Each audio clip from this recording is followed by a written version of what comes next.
5 دفعہ قرآن میں یہ مضمون آیا ہے، 5 دفعہ، لیکن الفاظ بدل بدل کر آیا ہے۔ 5 جگہ یہ بات واضح ہوتی ہے کہ تمام نوع انسانی کے لیے بھیجے گئے، واحد رسول اللہ کے، جیسے واحد رسول اللہ کے وہ ہیں جنہوں نے دین حق کو بالفعل غالب کیا، فرد واحد سے دعوت کا آغاز کیا۔ پہلے دن 4 ایمان لائے، زوجہ محترمہ خدیجہ الکبریٰ رضی اللہ تعالی عنہ، یار غار ابو بکر صدیق رضی اللہ تعالی عنہ، چچا زاد بھائی جو زیر تربیت ہیں، زیر پرورش ہیں، حضرت علی رضی اللہ تعالی عنہ، غلام جنہیں آزاد کر کے بیٹا بنایا ہوا ہے، زید ابن حارثہ، زید ابن محمد کہلاتے ہیں۔ 1 + 4 5 ہوئے، 10 برس میں بمشکل 125 ہوئے، لیکن اس کے بعد وہی جو گلیوں کی تبلیغ کر رہا تھا، جو گھر گھر پر جا کر دستک دے رہا تھا دعوت و تبلیغ کے لیے، وہی پھر بدر اور حنین میں فوجوں کی سپہ سالاری کا ذمہ دار بھی ہے، اور وہی جو سن 8 ہجری میں 10 رمضان المبارک کو فاتح کی حیثیت سے مکے میں داخل ہوا ہے، اور اگلے 2 سالوں کے اندر اندر پورے جزیرہ نما عرب پر اللہ کا دین غالب ہو گیا۔ جاء الحق وزهق الباطل ان الباطل كان زهوقا اذا جاء نصر الله والفتح ورأيت الناس يدخلون في دين الله افواجا۔ اللہ کا دین کا غلبہ یہ ہے، اس کی کوئی اور مثال نہیں ہے سوائے محمد الرسول اللہ کے۔ نہ حضرت ابراہیم کی زندگی میں، نہ حضرت عیسیٰ کی زندگی میں، نہ حضرت موسیٰ کی زندگی میں، نہ حضرت نوح کی زندگی میں۔ اولو العزم من الرسل تو یہی شمار ہوتے ہیں، زیادہ سے زیادہ 2 اور شریک کر لیجئے، حضرت ہود اور حضرت صالح۔ اولو العزم من الرسل تو حقیقت میں 5 ہی ہیں، نوح پہلے، محمد آخری صلی اللہ علیہ وسلم، درمیان میں ابراہیم، موسیٰ، عیسیٰ۔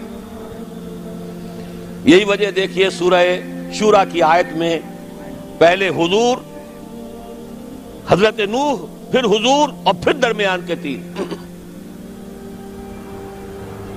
شرع لکم من الدین ما وصی بہ نوحا اول والذی اوحینا الیک محمد رسول اللہ آخرا وما وصینا بہ ابراہیم و موسیٰ و عیسیٰ، 3 درمیان میں ہے، 5 اولو العزم من الرسل۔ کیا کسی کے ہاتھوں، کسی اور کے ہاتھوں محمد الرسول اللہ صلی اللہ علیہ وسلم کی طرح دین کے غلبے کا فی الواقع دنیا میں ظہور ہوا؟ اسی طرح نوٹ کیجئے، کوئی رسول نہیں جو پوری نوع انسانی کے لیے بھیجا گیا ہو۔ میں یہاں 5واں اسلوب بیان نہیں کر سکتا، لیکن ایک آیت تو شاید سب کو یاد ہوگی، وَمَا أَرْسَلْنَاكَ إِلَّا كَافَّةً لِلنَّاسِ بَشِيرًا وَنَذِيرًا۔ اے نبی، ہم نے نہیں بھیجا ہے آپ کو مگر تمام انسانوں کے لیے بشیر اور نذیر بنا کر۔ وَمَا أَرْسَلْنَاكَ إِلَّا رَحْمَةً لِلْعَالَمِينَ قُلْ يَا أَيُّهَا النَّاسُ إِنِّي رَسُولُ اللَّهِ إِلَيْكُمْ جَمِيعًا۔ 5 اسلوب ہیں، لیکن سب سے نمایاں، سب سے واضح، وَمَا أَرْسَلْنَاكَ إِلَّا كَافَّةً لِلنَّاسِ بَشِيرًا وَنَذِيرًا۔ نوٹ کیجئے، اگر مقصد بعثت محمدی غلبہ دین ہے اور بھیجا گیا محمد کو پورے عالم انسانیت کے لیے، ان دونوں کا منطقی نتیجہ کیا نکلے گا؟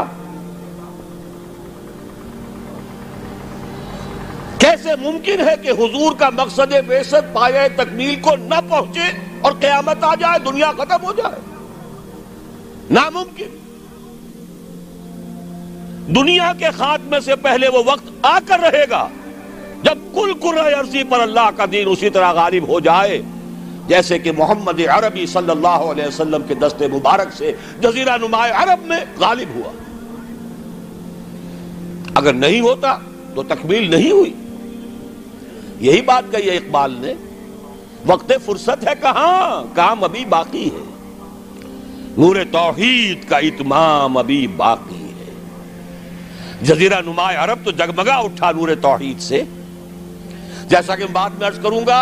پھر اصحاب ثلاثہ خلفائے ثلاثہ کے عہد خلافت میں کہاں سے کہاں کا علاقہ جو ہے وہ منور ہو گیا، بقعہ نور بن گیا توحید سے، لیکن پوری دنیا تو نہیں ہوئی نا۔ ابھی تو چین بھی تھا، ہندوستان بھی تھا، ابھی تو پورا یورپ بھی تھا، پورا افریقہ بھی تھا، سوائے شمالی افریقہ کے اور کہاں دین پہنچا تھا؟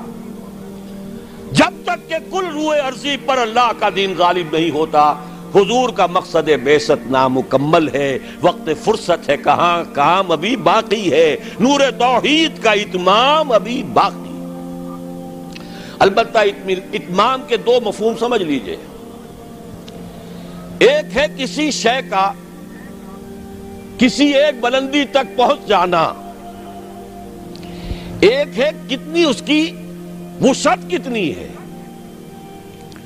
اتمام دین اور دین کا غلبہ جزیرہ نما عرب میں تو کامل ہو گیا، اس میں کوئی شک نہیں، لیکن کل روئے ارضی پر نہیں ہوا، توسیع ہونی ہے۔ ایک اعتبار سے اتمام ہو گیا، ایک اعتبار سے دین غالب ہو گیا، لیکن یہ کہ در حقیقت چونکہ بعثت محمدی صلی اللہ علیہ وسلم تمام عالم انسانیت کے لیے ہے، اس لیے جب تک پورے عالم انسانی پر اللہ کا دین غالب نہ ہو، حلوظ مقصد بعثت محمدی شرمندہ تکمیل ہے۔ لیکن جان لیجئے ہو کر رہے گا۔ اب اس کی جو خبریں دی ہیں، سب سے پہلے تو جیسا کہ ان آیات کے حوالے سے میں نے عرض کیا تھا، دو آیتیں میں نے اس وقت تک بیان کی ہیں، دو اگلی آیات ذرا سرسری طور پر سمجھ لیجئے ورنہ وقت بہت زیادہ لگ جائے گا۔ اے مسلمانوں، یہ تو ہمارا فیصلہ ہے، ہم اپنے دین کا اتمام کریں گے، ہم نے اپنے نبی کو بھیجا ہی دین کے غلبے کے لیے، غلبہ دین ہوگا، لیکن تمہارے ایمان کا کچھ تقاضا ہے۔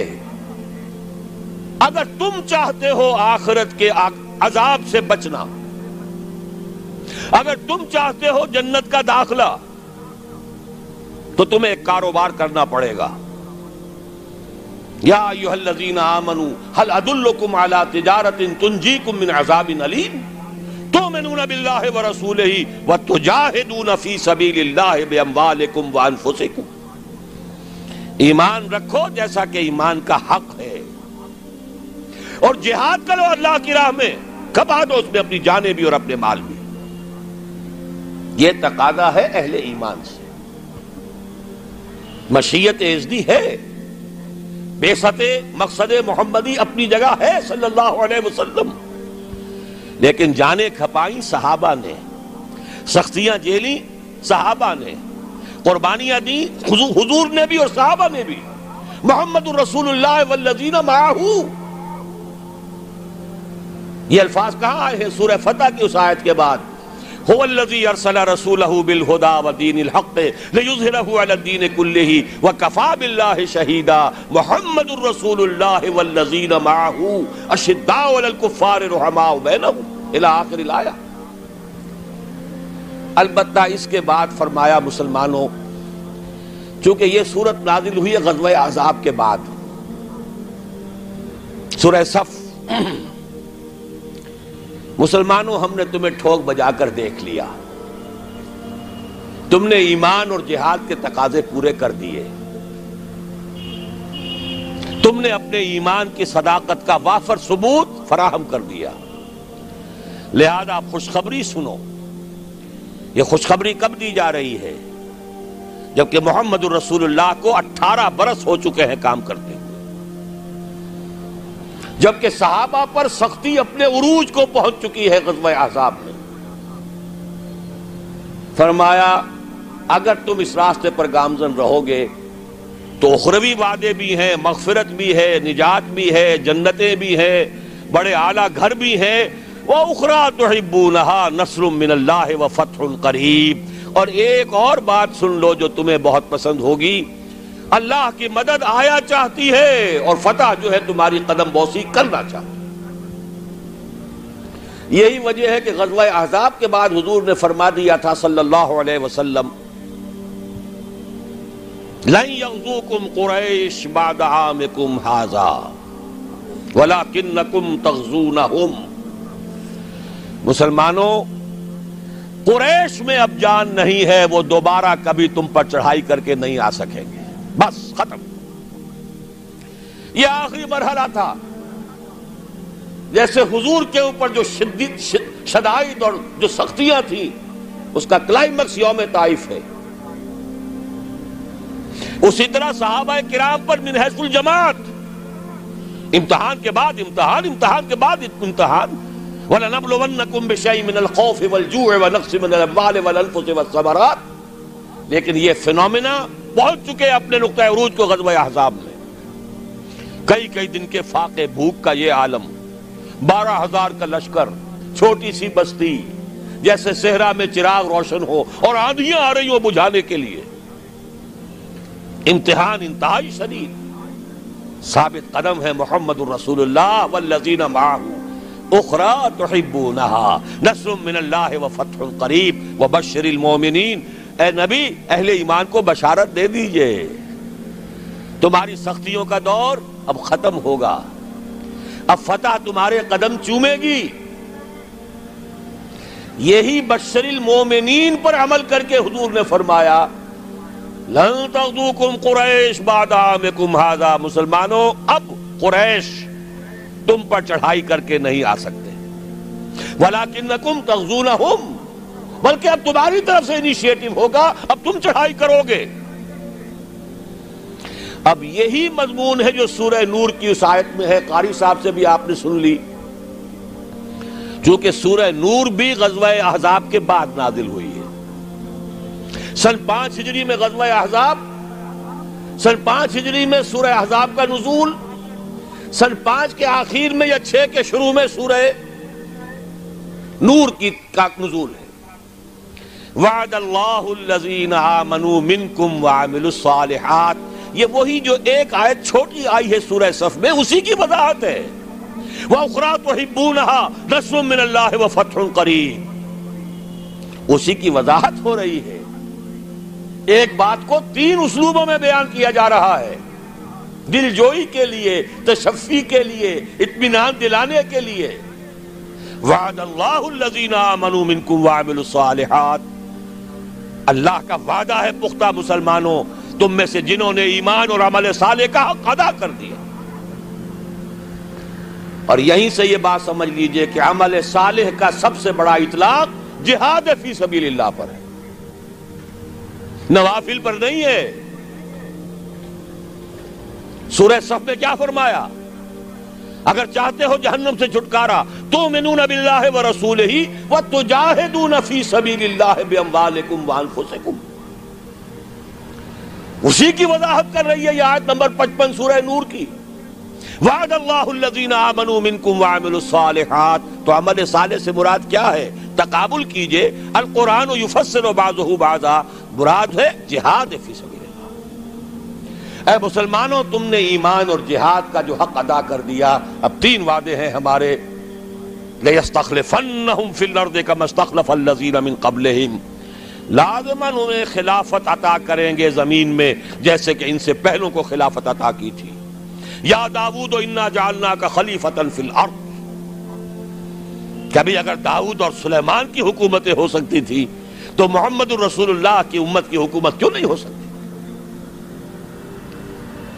لَيَسْتَخْلِفَنَّهُمْ فِي الْأَرْضِ كَمَا اسْتَخْلَفَ الَّذِينَ مِن قَبْلِهِمْ وَلَيُمَكِّنَنَّ لَهُمْ دِينَهُمُ الَّذِي ارْتَضَىٰ لَهُمْ. اور جو دین کے اللہ نے تمہارے لیے پسند کر لیا ہے، اب اس کو تمکن عطا کرے گا، غلبہ عطا کرے گا. یہ دین غالب رہنے کے لیے آیا ہے، مغلوب رہنے کے لیے نہیں. الحق یعلو ولا یعلی علیہ. حق کو حق پہنچتا ہے کہ سر بلند ہو، نہ یہ کہ پامال کر دیا جائے. تیسرا وعدہ وَلَيُبَدِّلَنَّهُمْ مِن بَعْدِ خَوْفِهِمْ أَمْنًا.